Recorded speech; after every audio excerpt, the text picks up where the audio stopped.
the Gulf of Mexico, an LNG carrier with a load capacity of over 92,000 tons of LNG, which is worth $100 million, is preparing to sell out shipping passport in the United States to Milford Haven in the United Kingdom.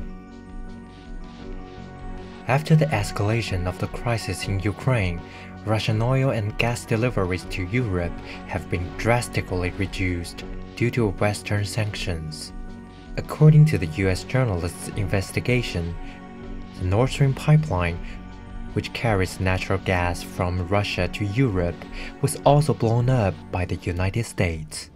Therefore, more and more LNG carriers are departing from the US for Europe.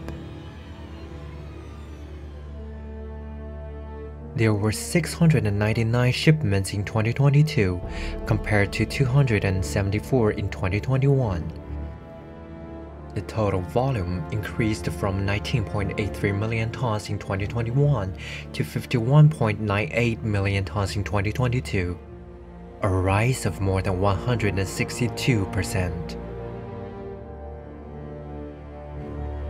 The U.S. industry and the U.S. economy is benefiting while Europe suffers, and U.S. energy companies are profiting through selling liquefied natural gas at a higher price to Europe.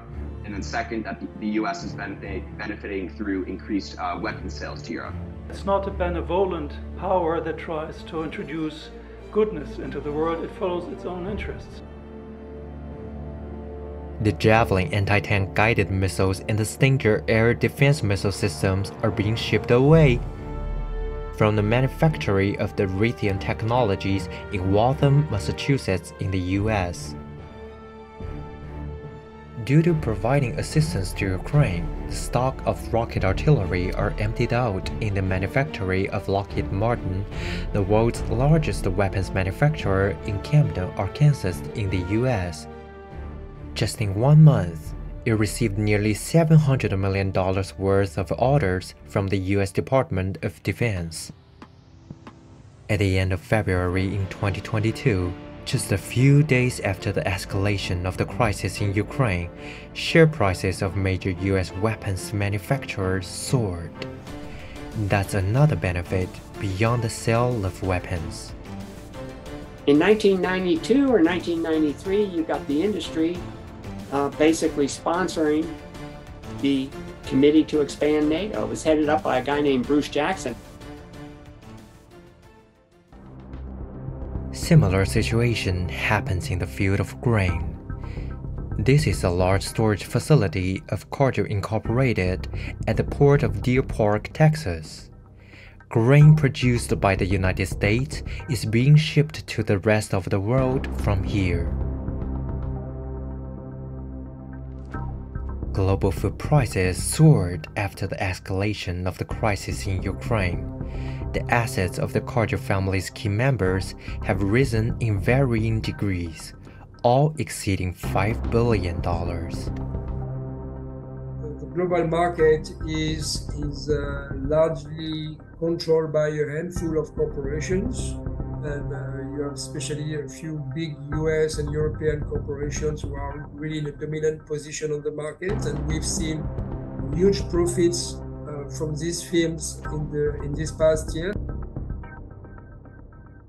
Meanwhile, production lines have migrated to the United States, an important destination for European industries. A Dutch chemical company is expanding its ammonia gas manufacturing in Texas, while cutting its production in Europe. Due to the expansion of the new production line of Volkswagen in Tennessee, the parking lot of new EVs is getting crowded. Mercedes-Benz has also opened up a new battery assembly plant in Alabama. Energy-intensive industries in European countries are gradually shifting their business focus to the United States because US energy prices are much lower than in Europe, and the US government has provided high subsidies through legislation. This further accelerates the process of deindustrialization in Europe. At the same time, many countries have been taking efforts to eliminate negative consequences brought by US selfish behaviors over the past year. Saudi Arabia refused the US proposal to cut oil production. Leaders and politicians in many countries have refused to get involved in this dispute for the US benefits.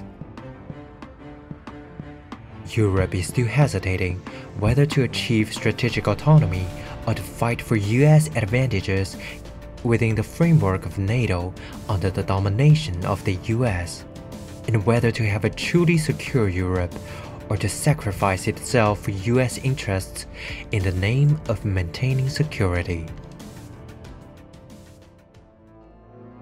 The issue is that we are heading towards a renewed Cold War, and in that developing countries are being dragged into. The question is that big powers like United States, they create problems. En réalité, on nous entraîne dans une guerre qui n'est pas la nôtre. Voilà. Moi, aujourd'hui, on a une diplomatie française qui est à la remorque de l'Union européenne et donc des États-Unis. Quelle est notre diplomatie? C'est donner des armes aux Ukrainiens, donner des armes aux Ukrainiens. Qu'est-ce qu'on veut? Qu'ils se fassent tuer jusqu'au dernier pour bien essorer les Russes. Marine Le Pen et après, M. Biden enverra les Européens aussi, peut-être?